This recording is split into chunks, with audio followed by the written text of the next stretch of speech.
Hey everyone, this is the trainer from the Electronic Service Division of the Akron Summit County Library. In this segment, I'm going to talk about three of the functions that is available on the Home tab under the Auto Sum arrow. There are count, maximum, and minimum.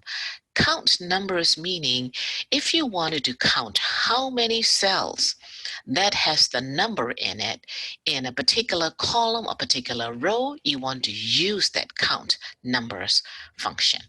So let's say I wanted to count the numbers, how many quantity are order. I'm not talking about summing up the quantity. I'm talking about how many of the this cells in column C is not empty. Okay, so if I wanted to count that in cell number C32, I'm going to select the cell number C32 first. Then I'm going to simply click the drop down arrow next to the auto sum, click on the count.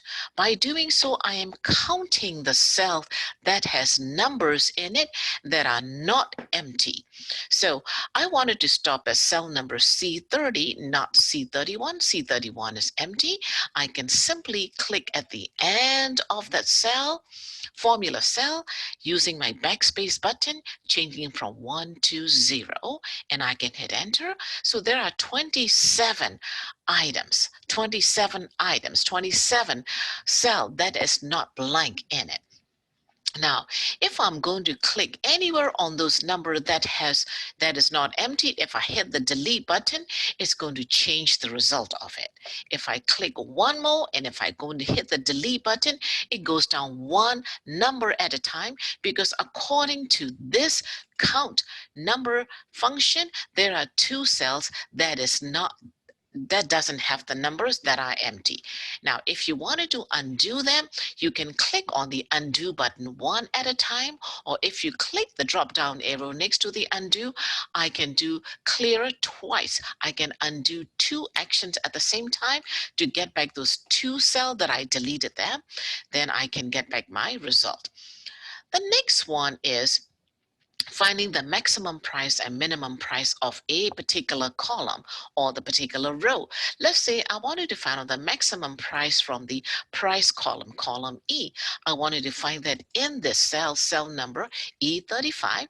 Select where you want to see the result, and I'm going to click the drop down arrow, click on the maximum, and that's not the cell range I wanted it. I want E4 through E34. I can simply scroll up, starting selecting E4, hold down my left mouse button and drag my mouse all the way to E30. By doing so, I got my cell.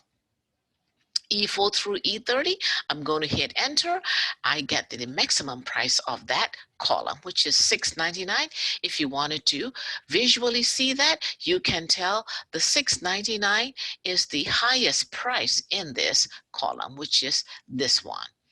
What about the minimum price of that column? I'm going to look for it in cell number E36. Again, select that cell, go to that minimum, and fix it all the way from E4 to include all the way through E30.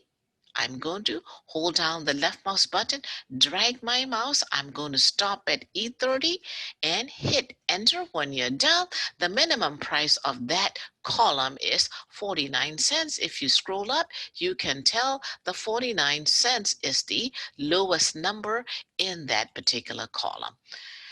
Thank you for watching.